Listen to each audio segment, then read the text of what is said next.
What's the grossest 40K story you've read? Funny enough, the grossest story that I've read in 40K isn't even coming from any of the novels. The novels, I think, just have too much detail. The grossest story actually comes from the codices, the codexes, the stuff you see behind us.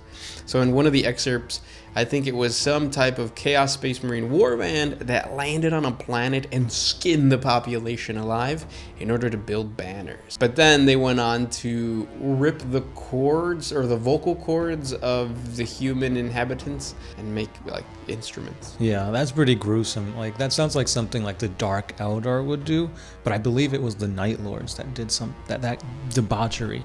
And it's crazy because like the Night Lords are so overlooked by GW. Like, they need more lore, more models, because the Night Lord's Omnibus is a 10 out of 10. So yeah, definitely ripping out vocal cords and skinning the population is pretty gross. What is up, guys? It's the Sound Alchemist, part of One Mind Syndicate, and I'm here with Gersh1. Once again, we're back at it, answering more questions from you guys in another episode of For the Greater. This is a video series where we answer the questions left by you, the viewer. If you have a question for us, comment down below. Put question in front of your question because we get to those questions first. We are celebrating Nurgle's November, an entire month dedicated to the Plague Lord. You're going to get shorts, terrain tutorials, lore videos, I already said shorts, greater wogs, all centered around the pestilence and the disease that is Grandfather Nurgle. So if you guys have questions for us, you could ask us whatever you want. We will answer it, but we prefer to try to focus on Nurgle. There's a lot of questions to be asked about Nurgle, right? Nurgle loves everybody, so why not start off with this question by Joe Summit. What's the grossest 40K story you've read? Make sure not to mention the Demon Kulaba or the planet-sized man in a fetal position. That's a good point, because I do feel that the Demon Kulaba is played out. I think we've dedicated multiple videos to it, and it's one of those stories that we covered a long time ago, back when we were wee lads learning about 40K. Yeah, that's not to say like these things aren't cool or gross, like they are, but again, that's like the intro to like chaos. We want to get into the nitty-gritty. Yeah, and funny enough, the grossest story that I've read in 40K isn't even coming from any of the novels. The novels, I think, just have too much detail. The grossest story actually comes from the codices, the codexes, the stuff you see behind us. So in one of the excerpts, I think it was some type of Chaos Space Marine warband that landed on a planet and skinned the population alive in order to build banners. I don't know if it was just one giant banner for their fortress monastery, or if it was like a bunch of individual banners for each of the warband or whatever. But then they went on to rip the cords or the vocal cords of the human inhabitants, so the imperial citizens, and make like instruments.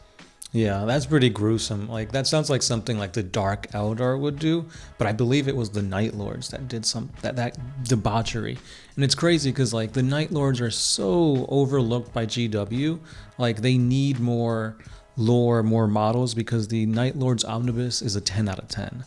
So with that being said, yeah, definitely ripping out vocal cords and skinning the population is pretty gross. But I think my choice is that of the Tyranids.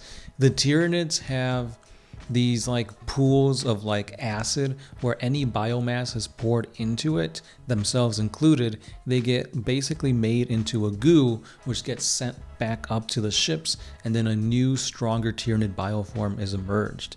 Like, I don't know if it's just me, but whenever I think of like melting and liquefaction of like living beings, that just hits like a primal nerve in me where I'm just like ready to gag.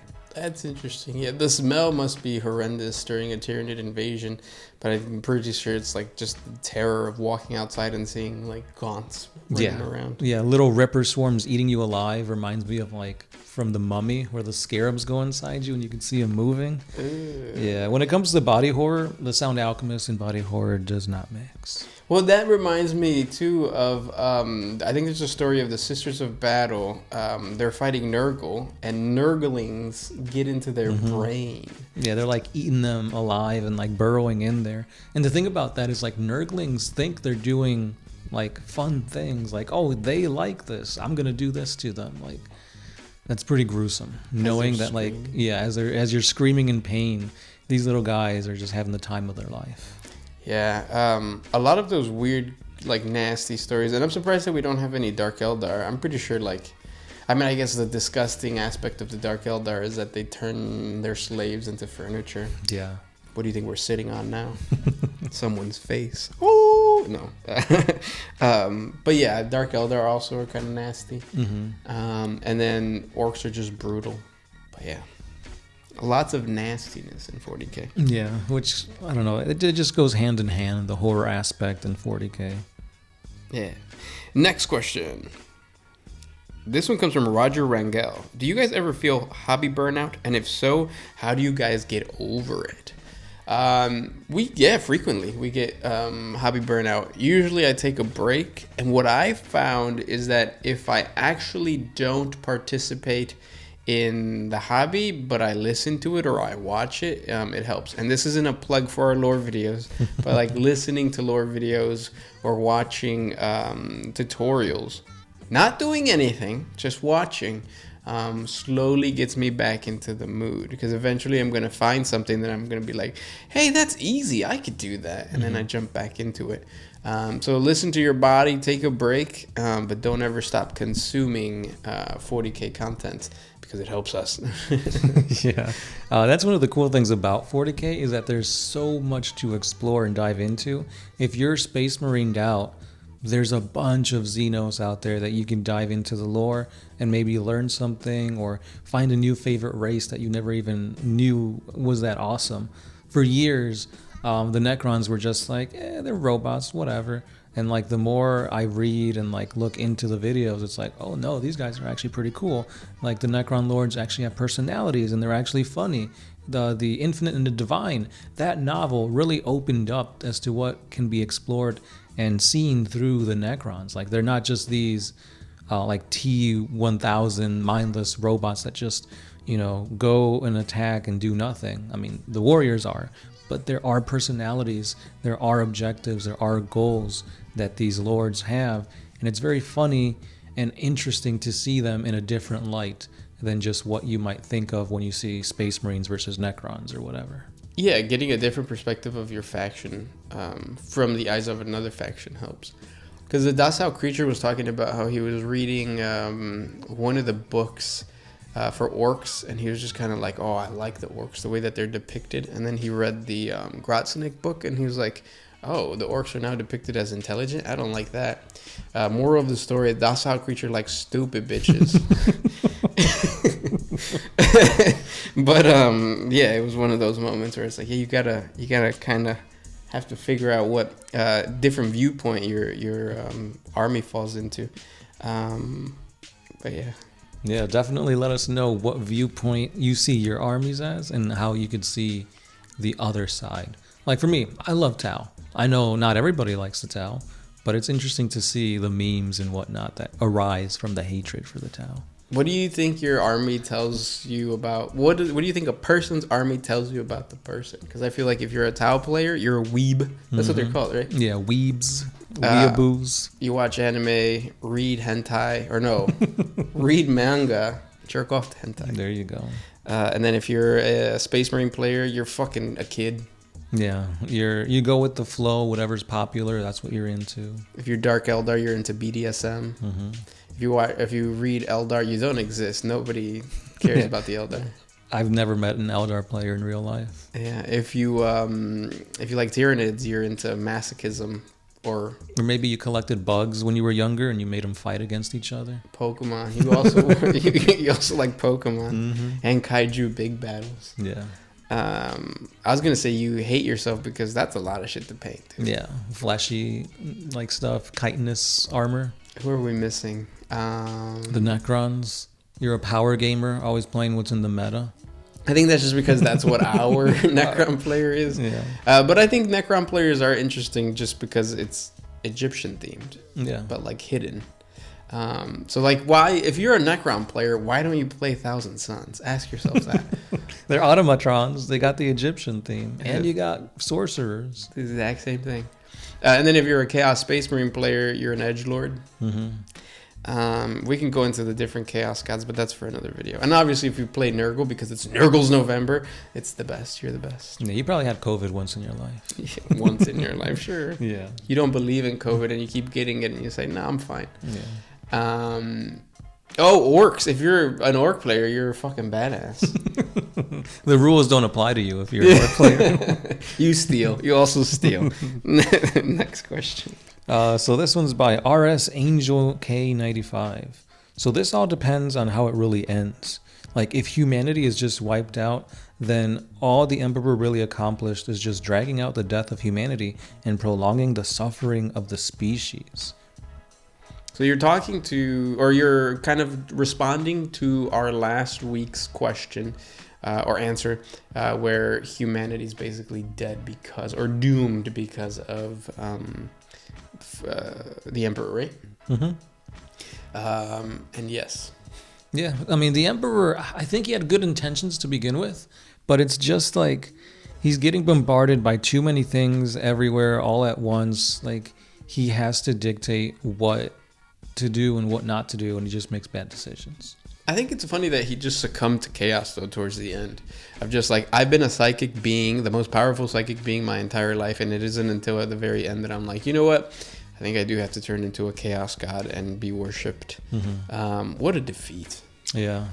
To have like your best creation turn on you and give you the death blow that puts you in this like half-dead state, and then you're slowly seeing everything you've built up come slowly crumbling down.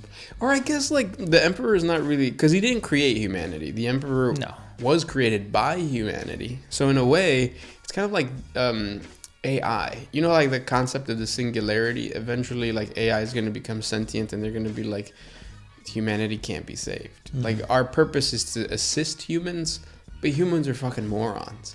So we're just going to kill them. And I feel like that's what the Emperor might have happened. Or that's what might have happened to the Emperor. Where during the Horus Heresy, he's like, really? Like, you're going to break into my palace, Magnus, after I told you not to? You know what? That's it. I'm turning into a chaos god and killing all of humanity. And it's not like, oh, is he turning into a chaos god? Is he not? No, he is. Because there are literally chaos demons of the Emperor. Samus is one of them. And the thing is, like, the way the warp is so tricky, like with time manipulation and all that. So if there are chaos demons already out there for the Emperor, then the Emperor has already become this fifth chaos god.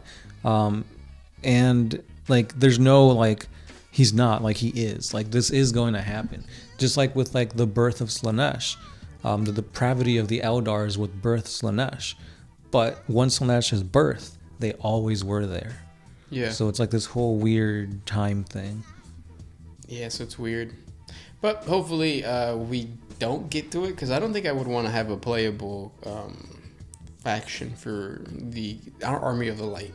Yeah. Or would you? I think it'd be cool, but I feel like right now there's too many factions out there, and like not all of them are getting the love that they deserve. So adding another army like the Army of the Light would suck. No, I think it'd be. I think it'd be cool, but I just feel like it's taken away from everything else. Yeah. Like, look at the Sisters of, not the Sisters of Battle, the Sisters of Silence. Like, that could be a whole faction that could be explored.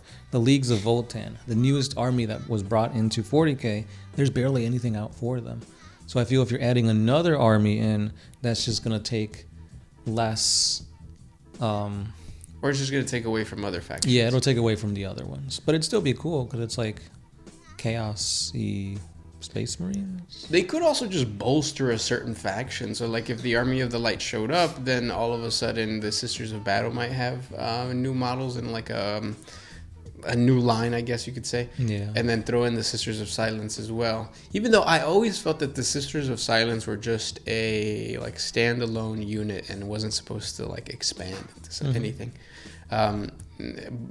It was just like, because it came in the Horus Heresy first edition box set. Right, I believe so. With the Adeptus Custodes. Mm-hmm. I feel like I think that should have been the end. Because a lot of people say like the Custodes shouldn't be an army. Yeah. Like they're more of like a specialized unit. But again, it'd be cool if like we get Legion of the Damned Space Marines. And also from what I remember, and obviously things have changed, but the Adeptus Custodes were only 300. That there were like 10,000. Well, now I think the lore is that there's a bunch of them. But like in the beginning, from what I remember reading, this is like, you know, 8th grade me reading the little codex, the one that came in the handbook one. It said that there's only 300 members of the Adeptus Custodes, and they're on Terra protecting the Emperor. Probably changed because GW was like, well, we got to make money.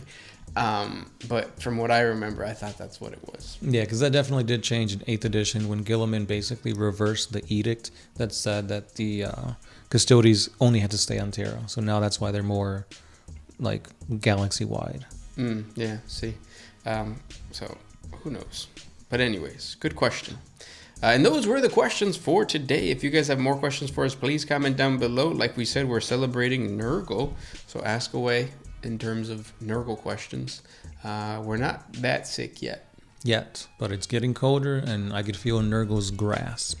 I feel like we need to get sick during the month just to truly venerate the Emperor. So if you guys want to send us some, what is it called? Poxes or some anthrax? Anthrax in the mail. Go for it. But yeah, that's how we're gonna end it. As always, guys, keep those questions coming. So will we. We'll see you in the next video. This has been the Sound Alchemist, Gershwin, and we are out. Always